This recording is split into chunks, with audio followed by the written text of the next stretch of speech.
रायगड सम्राट अल्पावधीत लोकप्रिय ठरलेले रायगड सम्राट रयतेच्या सेवेसाठी सदैव पुढे. रायगड सम्राट राजकीय, सामाजिक, शैक्षणिक, शेतीविषयक अचूक बातम्यांसाठी रायगड सम्राट न्यूजला सबस्क्राईब करा.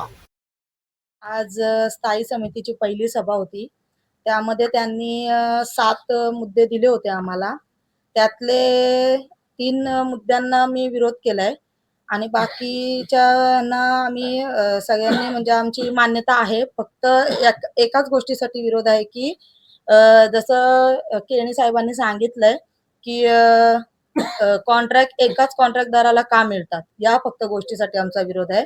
आणि बाकीचे जे 3 मुद्दे सांगायचे झाले तर एक आहे रंगरंगोटीचा, दुसरा आहे भाड्याने जे भाडेपट्टा जे जागा घेतलेल्या आहेत त्या विषयावरती एक माझा विरोध आहे की म्हणजे निवडणुकींमध्ये ज्या वॉर्ड घेतलेले होते, ज्या वॉर्डचे उद्घाटन सुद्धा केलेले आहेत प्रदेशाध्यक्षांद्वारे, तर मग त्या इमारती कशासाठी बांधलेल्या आहेत, त्या इमारतींचा म्हणजे उपयोग काय?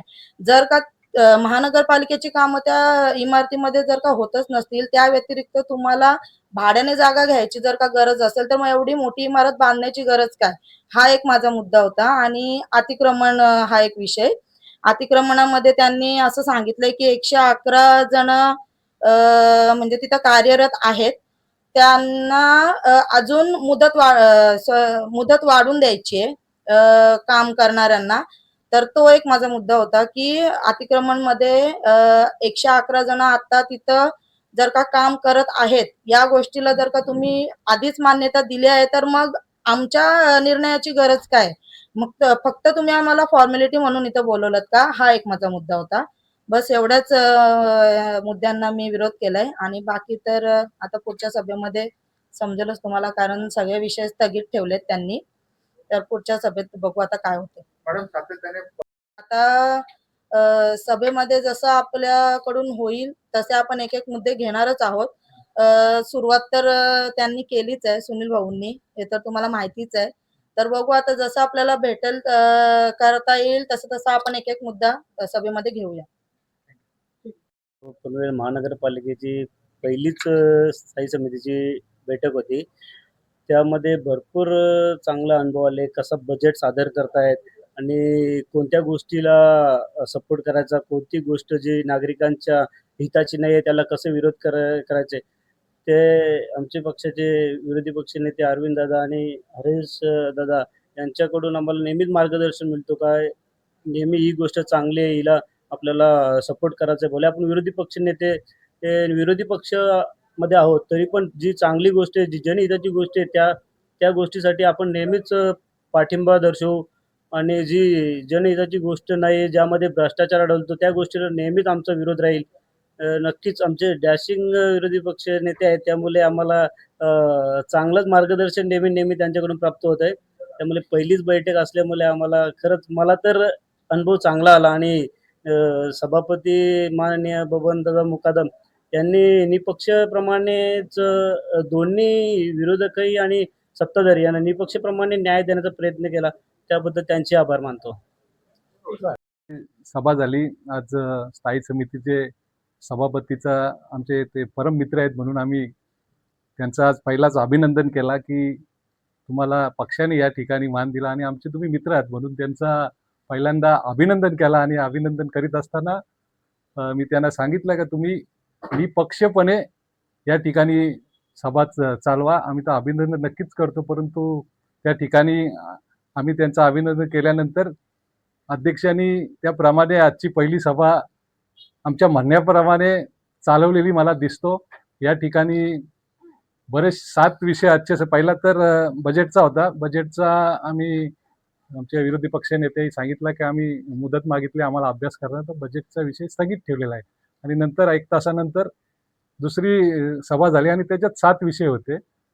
7 विषयातल्या काही विषय आम्हाला जनतेच्या हितासाठी होते. त्या ठिकाणी आम्ही सांगितलं होतं की त्या ठिकाणी तुम्ही मंजूर करा, परंतु त्या ठिकाणी सत्ताधारी त्या विषयांना काही स्थगिती दिली. काही विषय एकदम चुकीचे होते, त्या ठिकाणी मी ठामपणे विरोध केला.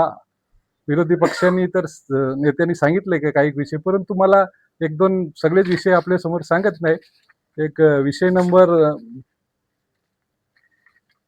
जो चौथा होता की प्रभाग समिती कोयनावाले घोट या गावांना जोडणाऱ्या रस्त्यावरील तलोजा नदीवर पुलाचे बांधकाम करणे, या सकारात्मक नकारात्मकला मान्यता मिळण्याबाबत मी त्या ठिकाणी अध्यक्ष महोदयांना सांगितलं की या ठिकाणी कॉन्ट्रॅक्टर आहे, TIPL आहे, आणि तुम्ही सेकंड एक्सेस या ठिकाणी का देता? म्हणजे तुम्ही या ठिकाणी त्या कॉन्ट्रॅक्टरचा फायदा करता का? तुम्ही ह्या कामाची चौकशी झाली पाहिजे.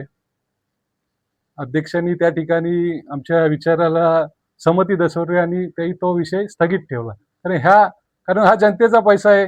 आज तिथे अंदाजी 1,53,00,000ची वाढ करणार आहेत. म्हणजे पहिला एक्सेस दिला, सेकंड एक्सेस देता. ह्या कुठेतरी आम्हाला संशय निर्माण झाला. त्या ठिकाणी तुम्ही चौकशी करा. अध्यक्षांनी ती चौकशी करण्यासाठी हा स्थगित ठेवलेला विषय क्रमांक 7चा आहे की गाडी नदीवर पूल बांधणे. आम्हाला विकासाला विरोध नाही. हा विकास ट्रॅफिकची समस्या बऱ्याचशा प्रमाणे कमी होईल. विरोधी पक्षांनी त्या ठिकाणी मान्यता दिलेली की त्या ठिकाणी मी माझी भूमिका स्पष्ट सांगितली की या ठिकाणी जी निविदा प्रक्रिया झाली ती मला चुकीची वाटते. कारण या ठिकाणी जे कॉन्ट्रॅक्टर आलेत, मे ठाकूर इन्फ्रा प्रोजेक्ट प्रा लिमिटेड आणि मे JM म्हात्रे इन्फ्रा प्रा लिमिटेड, बरेचशी आपण बघायला असाल तर महापालिकेतील कामे ह्या 2 कॉन्ट्रॅक्टरलाच मिळतात.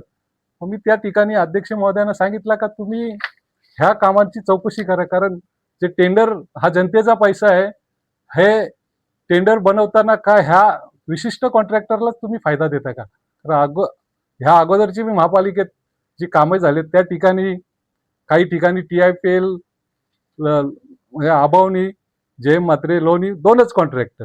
मग ते मार्केटचे मी कलंबोली, कामोठा, पनवेलचे मार्केटचे उदाहरण दिले. आणखी बरीचशी कामं आणखी आम्हाला माहिती नाही. तर तुम्ही हे 2च कॉन्ट्रॅक्टर का इलिजिबल होतात?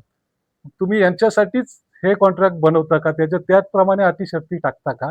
ह्या सर्व आम्हाला संशय आहे. या कामात अनियमितता झाली, याची चौकशी करा का ह्या कॉन्ट्रॅक्टरचं. म्हणून त्या ठिकाणी मी त्या ब्रिजला विरोध नाही केला. कामात आम्हाला थोडा संशय वाटला म्हणून अध्यक्षांना सांगितलं का तुम्ही चौकशी करा. अध्यक्षांनी त्या ठिकाणी त्या कामालाही स्थगिती दिली. म्हणून मी अध्यक्षांचं त्या ठिकाणी अभिनंदन करतो का तुम्ही निपक्षपणे ह्या ठिकाणी चौकशी, कारण हा पैसा जनतेचा आहे आणि हा कुणा एका व्यक्तीला फायदा हो म्हणून कुठल्याही प्रकारचे या महापालिकेत टेंडर मिळले ना पाहिजे. टेंडर घ्या, प्रत्येकाला अधिकार आहे ज्या कॉन्ट्रॅक्टर आहेत, परंतु कायदेशीर प्रक्रिया झाली पाहिजे. हा आमचा या ठिकाणी ठाम मत होता आणि या ठिकाणी आम्ही विरोधक म्हणून त्या ठिकाणी ठाम भूमिका घेतली आणि जनतेचा चांगल्या गोष्टी आहेत त्या ठिकाणी आम्ही पाठिंबा देतो, पण चुकीचा होत असेल त्या ठिकाणी मी त्या पद्धतीने विरोध करणार आहोत.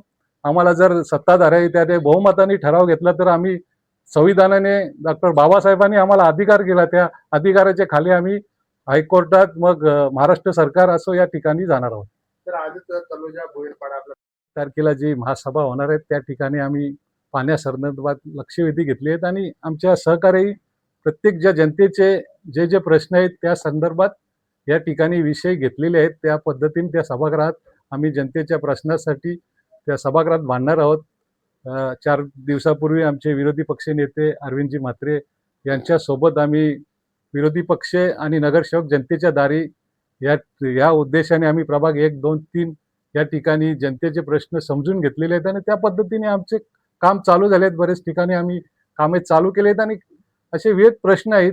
त्या प्रश्नांच्या संदर्भात मग महापौर असो किंवा आयुक्त साहेब असो किंवा संबंधित अधिकारी असो त्यांना गाठी करून हे प्रश्न कसे निकाली काढता येईल हा आमचा प्रयत्न असणार आहे.